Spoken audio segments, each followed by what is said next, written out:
Oke, tadi baru sampai di persyaratan. Tadi sebelumnya saya review sedikit mengenai biodata dan raport, di mana ini yang bisa menginput nanti nilai di raport, ranking, terus sistem impor data itu oleh operator di sekolah SMP. Jadi peserta nanti tidak bisa, palingan juga kalau misalnya login peserta bisa itu hanya mengedit biodata yang penting-pentingnya saja. Kemudian diingatkan lagi, jangan lupa ini koordinat, titik koordinat. Ini semua ada isinya, hampir semua ada isinya, tapi perlu dicek lagi karena ada beberapa yang koordinatnya tidak sesuai dengan alamat siswa yang di domisili saat ini. Nanti juga koordinat juga bisa sekalian dimasukkan di menu impor data tadi yang untuk kelas. Setelah kita ekspor, nanti kan muncul ininya ya sebentar coba muncul template-nya. Nanti muncul template-nya bisa bentar. Bisa ada di situ ada kolom koordinat ya, teman-teman. Nanti bisa diisi di situ.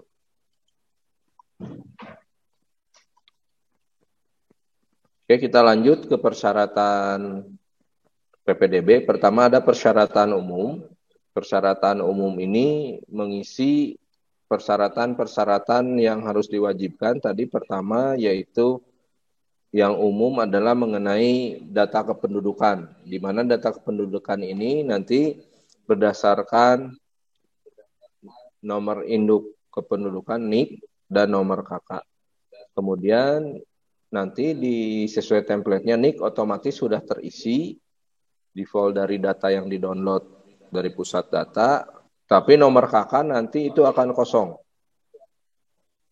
Akan kosong, mohon diisi dengan data KK yang terlampir, karena KK bisa jadi berubah.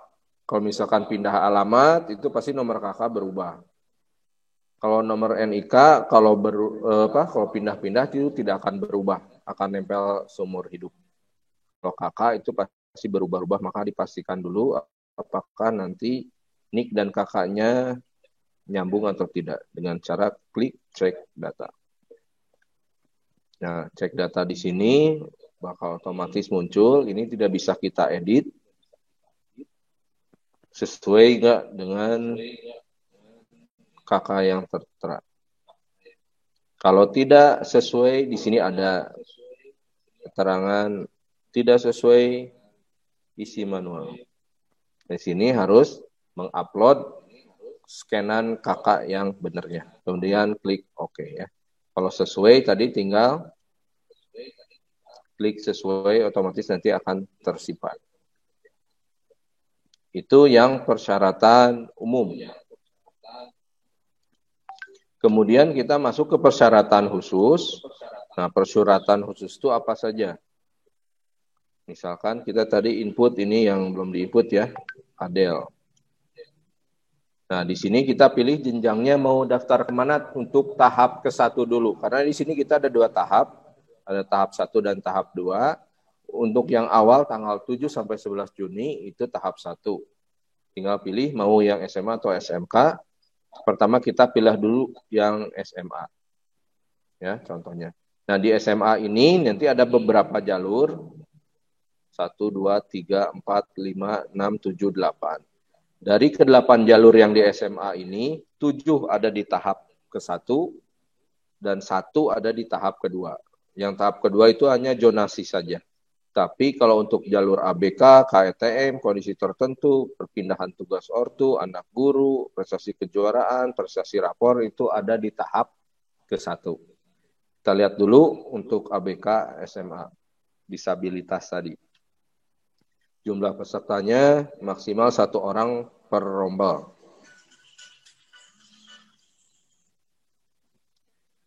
Ya, misalnya jalur ABK. Nah, di sini kita suruh mengupload gambar atau PDF, surat hasil diagnosa atau penilaian kekhususan dari ahli atau Pokja Pendidikan Inklusif. Jadi di-scan, kemudian di-upload di sini. Untuk ABK itu persyaratan khususnya.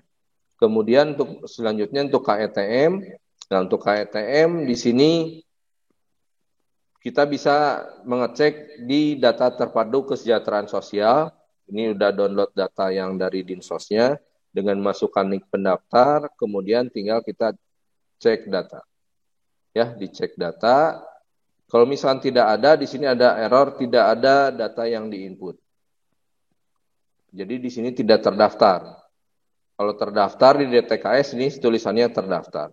Kemudian selain itu juga kita bisa mengupload kartu yang sudah di-scan ya, atau ya istilahnya dari pemerintah daerah suka mengeluarkan bukti bahwa bukan SKTM ya, tapi kartu kayak PKH dan seperti itu, ini bisa di-upload dan bisa dikirim lewat sini juga. Kemudian disimpan. Itu KETM. Kemudian kondisi tertentu itu seperti kita ketahui itu untuk tenaga penanganan COVID dari tempat bertugasnya harus ada surat tugasnya. Kemudian ada atau surat keterangan bencana alam atau sosial dari desa atau kelurahan setempat, kemudian di-upload, ya di-scan, di-upload pada sini kirim. Kemudian ada juga perpindahan tugas orang tua tadi. Perpindahannya di sini harus diisi alamat setelah atau domisili setelah dipindah tugaskan. Misalkan alamat kakaknya Jakarta, tapi karena dipindah tugaskan ke Bandung, diisi alamat yang di Bandung di sini. Ya, sampai koordinatnya di mana. Kemudian juga harus wajib mengupload surat pemindahan tugas dari instansi atau lembaga atau perusahaan. Maksimal tadi di petunjuk itu 3 tahun berlakunya. Masa berlakunya pindahnya 3 tahun. Itu untuk perpindahan tugas orang tua. Kemudian selanjutnya ada anak guru. Anak guru di sini wajib, pertama ada 2 yang harus diupload. Yang pertama itu wajib harus ada surat tugas mengajar atau bekerja dari pimpinan satuan pendidikan.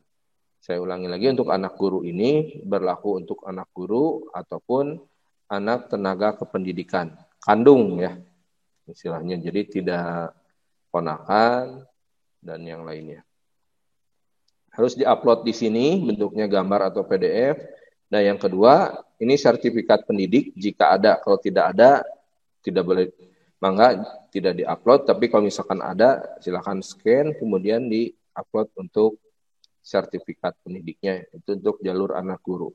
Kemudian juga mengingatkan di situ peraturannya diprioritaskan untuk anak guru yang bertugas di sekolah tujuan tersebut. Diprioritaskan ya, tapi tidak menutup kemungkinan untuk anak guru yang lain. Kemudian selanjutnya itu ada prestasi kejuaraan. Nah, prestasi kejuaraan di sini jenis lombanya, penyelenggaranya apa? Di sini sudah ada 1, 2, 3, 4, 5 dipisah ke 5.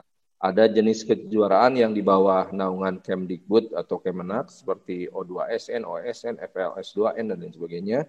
Kemudian ada juga yang di luar Kemdikbud, misalkan di bawah naungan organisasi pusat tertentu olahraga, misalkan ada KONI, ada Forki, apa ya, Bopi banyak, nanti bisa dikonsultasikan. Itu di luar Kemdikbud dan Kemenak.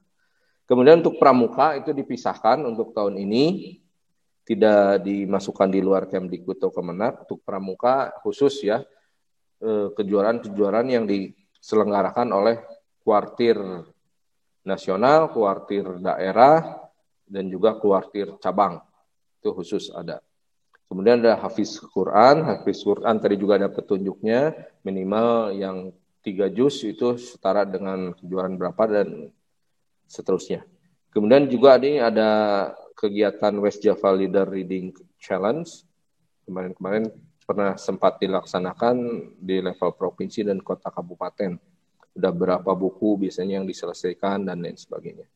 Itu jenis lomba atau ininya, kategorinya tinggal pilih. Tinggal nanti misal pilih pramuka ya, nama prestasinya apa, piagamnya apa, sudah ditentukan nih. Jenis-jenis kegiatan yang ada di pramuka ini sudah dimasukkan. Ya, jadi selain di luar Kalau tidak ada berarti itu bukan dari jalur pramuka, mungkin masuknya ke jalur di luar Kemdikbud atau Kemenak. Ya, nama prestasinya soalnya bisa diketik sini. Kalau misalkan mau daftar jalur pramuka, ini dipastikan di list ini sudah tertera ya, sudah ditentukan yang valid di kepramukaan. Kemudian ini diupload sertifikatnya, misalkan juara atau misal kegiatan, di sini diupload gambar atau PDF sertifikatnya kalau mendapatkan sertifikat. Juga ini kalau ada foto ketika mengikuti kegiatan, kebetulan ada, silahkan di-upload. Terus kalau misalkan kejuaraan, itu ada foto waktu menerima piala atau pengalungan medali, silahkan di-upload juga. Kemudian di sini ada link YouTube bagi yang akan menampilkan keahliannya, kebiasaannya, atau saat pertandingan, atau mau mendemokan keahliannya, itu bisa membuat video di YouTube, kemudian dikopikan linknya di sini, biar nanti sekolah melihat sebelum, kalau misalkan mau ada tes, itu bisa dilihat dulu previewnya.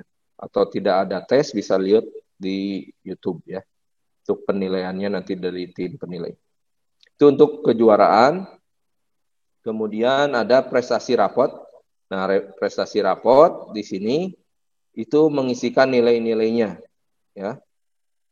Ini yang pertama masukkan rankingnya. Waktu semester 1 tuh ranking berapa, 2 ranking berapa, 3 ranking berapa, waktu semester 4 ranking berapa, dan semester 5 ranking berapa. Kemudian di sini ada juga menginput total nilai ranking 1. Ini total nilai ranking satunya berapa sih gitu. Nah, di sini juga menginput nilai-nilainya yang tadi semester 1, semester 5 dari kelompok A atau 7 mata pelajaran. Kalau di MTS itu pendidikan agamanya dirata-ratakan, tidak termasuk bahasa Arab. Ya. Nilainya diratakan, langsung sebut sini. Dan lain sebagainya 1 sampai 5, kemudian simpan. Selanjutnya nanti biar sistem yang akan meranking berdasarkan aturan. Kemudian terakhir untuk SMA itu adalah zonasi. Kalau zonasi itu di sini untuk menentukan alamat adanya di tahap kedua, nanti di ranking berdasarkan jarak terdekat ke sekolah tujuan. Itu untuk di SMA. Sekarang kita lihat persyaratan khusus untuk di SMK. Jalur pendaftarannya sama, ABK sama, KETM juga sama, kondisi tertentu tadi sama persyaratannya, perpindahan tugas orang tua juga sama ya persyaratannya, di mana domisilinya, terus di-upload surat tugasnya. Nah, yang agak berbeda, anak guru juga sama, ya, mana. Kemudian prestasi kejuaraan juga sama, ya, sama kegiatannya apa, upload sertifikatnya, upload foto saat mengikuti kegiatannya, upload juga waktu menerima hadiah, dan juga bisa menyematkan link YouTube untuk memperlihatkan keahliannya. Kemudian prestasi raport umum. Nah, untuk prestasi raport umum itu adanya nanti di tahap kedua di SMK. Itu hanya mengisikan nilai dari semester 1 sampai semester 5, 7 mata pelajaran. Ya, tanpa mengikutkan ranking. Ya, tapi ini kalau di SMK raport umum itu adanya di tahap kedua nanti. Nah, untuk di tahap 1 ada namanya prestasi raport unggulan, itu juga sama, tinggal memasukkan nilainya dari semester 1 semester 5, 7 mata pelajaran, tapi dengan persyaratan tertentu tadi. Ada beberapa jurusan yang harus memasukkan minimal nilai, misalkan matematika minimal nilainya harus 80 dan sebagainya. Itu di raport unggulan. Kemudian ada juga prioritas jarak. Nah, prioritas jarak ini hampir sama dengan zonasi, harus mengisikan jarak terdekat ke sekolah. Itu bisa sebanyak 10% kalau nggak salah dari tadi presentasinya. Mirip dengan zonasi, itu silakan dimasukkan alamatnya, nanti diukur jarak terdekat dari sekolah tujuan. Udah segitu ya untuk persyaratan khususnya. mohon dimasukkan sesuai dengan nanti mau daftarnya daftar jalur mana gitu. Jadi sebelumnya dipersiapkan. Kalau misalkan semuanya diisi bagaimana Pak? Ya nggak apa-apa sih, tapi kan istilahnya yang dipakai nanti hanya salah satu saja. Kita mau daftar ke jalur mana. Kita sekarang isi alamat terdekat, tapi nanti masuknya pakai jalur kejuaraan. Ya otomatis nggak akan kepake juga jarak gitu ya.